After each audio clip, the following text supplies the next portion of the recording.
আসসালামু আলাইকুম, আশা করি ভালো আছেন। আজকে আমরা শুধুমাত্র 5 সেকেন্ডের মধ্যে অ্যান্ড্রোমিটার একেবারে শুরু থেকে শেষ পর্যন্ত জানার ট্রাই করব এবং কিভাবে আমরা এই অ্যান্ড্রোমিটার ফর্মুলাটাকে ফলো করে আরও ভালো রেজাল্ট আনতে পারবো সেই জিনিসটা দেখার চেষ্টা করব।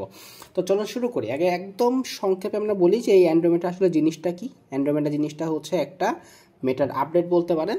এই আপডেটটা এমন একটা আপডেট যেটা যদি আমি উদাহরণ হিসেবে বলি যে একটা মানুষের সামনে, ধরেন যে মানুষটা একটা ইউনিভার্সিটি থেকে গ্র্যাজুয়েট হয়েছে, তার সামনে হচ্ছে আগে হয়তো বা রিয়েল এস্টেটের অ্যাড যাইতো, যেটা আসলে মেক সেন্স করে না। আবার যে আসলে রিয়েল এস্টেটের একটা প্রপার্টি কেনার অ্যাফোর্ড করতে পারে তার সামনে হয়তো বা যাইতো হচ্ছে আপনার ভার্সিটির ব্যাগ কেনার অ্যাড। ঠিক আছে, তো এটা একটা এক্সাম্পল হিসেবে দিলাম। তো এটার মানে হচ্ছে মেয়েটা আগে যে কাজটা করতো সে আগে একটা ওয়াইড রেঞ্জকে বেসিস করে এটা এই একটা কাজ করে কি না টেস্ট করতো। তো মেটা পরে দেখতে পেলো যে আসলে 100 জনের মধ্যে হয়তোবা 20 জন ছিল পটেনশিয়াল কাস্টমার এবং বাকি 80 জন হয়তোবা এই প্রোডাক্টটার প্রতি না হয় ইন্টারেস্ট নাই বা এটা কেনার তার এফোর্ড করতে পারবে না। তো এই যে এক্সট্রা 80 জনকে সে টেস্ট পারপাস করতে গিয়ে তার কিন্তু ডলার বার্ন হয়েছে। এখন এখানে ডলার বার্ন হয়েছে বলতে মেটা কিন্তু ডলার পাচ্ছে, বাট আপনি কিন্তু বা যে আসলে এটা চালাচ্ছে সে কিন্তু আসলে প্রপার রেজাল্টটা পাচ্ছে না। তো এখান থেকে আসলে মেটা অ্যান্ড্রোমিটার ঠিক করলো যে ঠিক আছে, তাহলে আমরা টেস্টিংটা ইমপ্রুভ করব, কিন্তু টেস্টিংটা যেন এমন না হয় যে পটেনশিয়াল কাস্টমারের কাছে না গিয়ে এই যে এক্সট্রা 80 জনের কাছে যাওয়া লাগে। তো এখন তাহলে কথাটা আসলো কি, আপনি যদি এখান থেকে আপডেট থাকেন বা আপনি যদি মেটার রিসেন্ট ইনফোগুলো পড়েন, সেখানে রিট্রিভাল নামে একটা ওয়ার্ড আপনি পাবেন। রিট্রিভালের মানেটাই হচ্ছে এইটা যে আমরা টেস্টিংটাকে ইমপ্রুভ করলাম। এখন ইমপ্রুভ করার মানে এই না যে আপনি এই যে এক্সট্রা আরও 80 জন আরও 100 জনকে আমি একটা দেখাবো।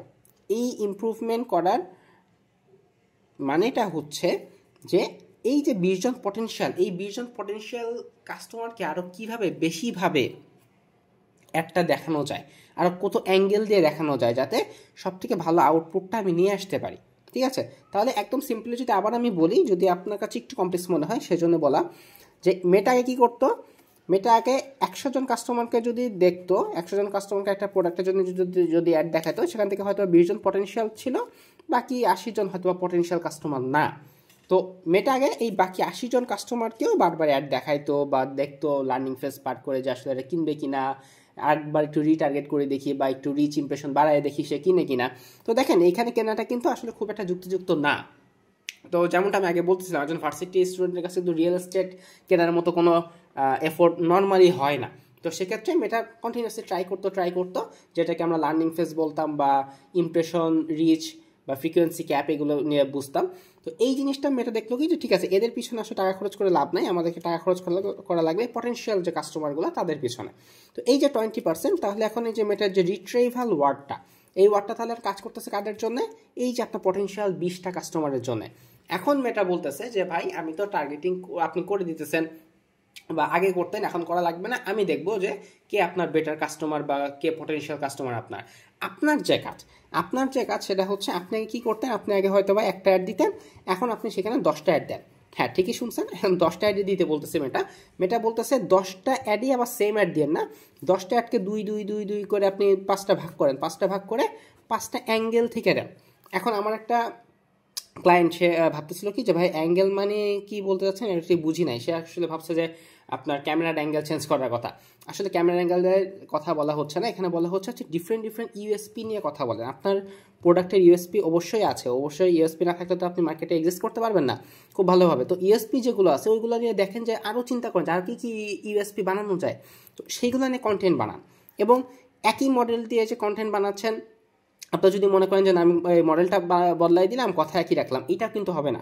ঠিক আছে, আপনাকে কন্টিনিউসলি চেঞ্জের মধ্যে আনতে হবে। ধরেন আপনি এনভায়রনমেন্ট চেঞ্জ করেন, আপনি ব্যাকগ্রাউন্ড চেঞ্জ করেন, আপনি কথা চেঞ্জ করেন, আপনি ডিফারেন্ট পেন পয়েন্ট নিয়ে চিন্তা করেন, ডিফারেন্ট ইউএসপি নিয়ে চিন্তা করেন। এই 5-6টা অ্যাড বা 10-12টা অ্যাড বানানোর পরে আপনি একটা অ্যাড সেটের মধ্যেই এই 10-12টা অ্যাড দিয়ে দেন। মেটা নিজে থেকে আপনাকে দেখবে যে এখানে কোন একটা কাদের জন্যে, একটা আছে হচ্ছে আপনার টপ অফ দ্য ফানেলের জন্য, একটা বটম অফ দ্য ফানেলের জন্য, একটা হচ্ছে মিডল অফ দ্য ফানেলের জন্য। মেটা নিজে থেকে দেখবে যে কাদের সামনে কোন একটা বেশি প্রপার হয় এবং সেখান থেকে আপনার ম্যাক্সিমাম যে রেজাল্টটা আনা ট্রাই করবেন। এবং এটা একটা প্রুভেন মেথড, খুব শীঘ্রই প্রুভেন মেথডটা আপনাদের সাথে শেয়ার করবো ইনশাআল্লাহ।